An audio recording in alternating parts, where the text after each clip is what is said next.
Já sentiu aquele medo que te impediu de fazer alguma coisa? Ou já teve aquele famoso branco que fez você esquecer o que estava falando ou fazendo? Esses são alguns dos episódios dos bloqueios mentais. Bloqueios mentais são barreiras inexistentes que criamos e essa nos impede de avançar devido ao medo e frustrações passadas. E para superar, é necessário desenvolver a consciência de sua existência e fazer ajustes no comportamento e ambiente para resgatar o potencial e criatividade. Em entrevista com o psicólogo do CREAS, Alexandre Araújo, ele nos relata que são muitos motivos pelos quais pode ocasionar bloqueios mentais, como estupro, assédio, violência doméstica, traumas na infância, acidentes, trabalho infantil, situações de medo extremo, estresse e entre outros. O ser humano, ele passa por algumas adversidades na vida.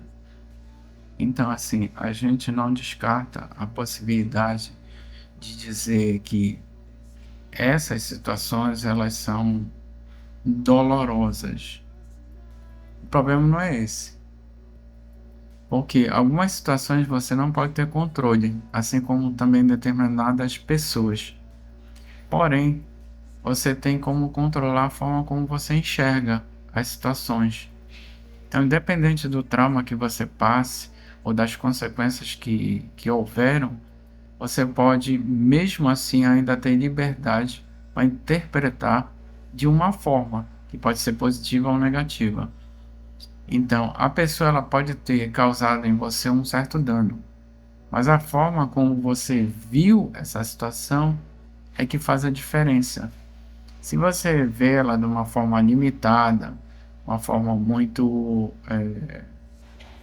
ruim, uma forma negativa, então isso pode vir a se transformar num registro que acaba se tornando assim um padrão. Todos esses fatores podem desencadear traumas psíquicos. A Covid-19, por exemplo, veio como fator externo e desbloqueou uma série de problemas neurológicos.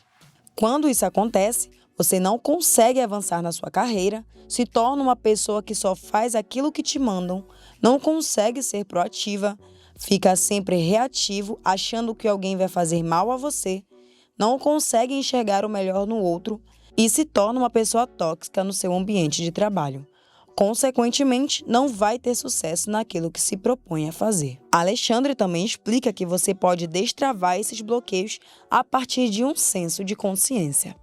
Se você consegue ver isso de uma maneira boa e tirar coisas boas disso, isso também vai se tornar um padrão e pode vir a não se tornar um trauma. Então, situações e pessoas você pode, mesmo assim, ver de uma forma positiva e diferenciada.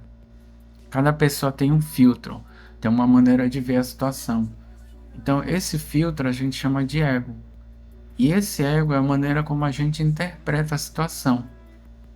Se você for uma pessoa espiritualizada, então geralmente você vai ver isso de uma forma boa. Se você conseguir tirar coisas boas dessa situação, isso dificilmente vai se tornar num peso. Isso não vai se transformar num transtorno mental. Não vai se tornar uma coisa que vai lhe prejudicar a médio e longo prazo.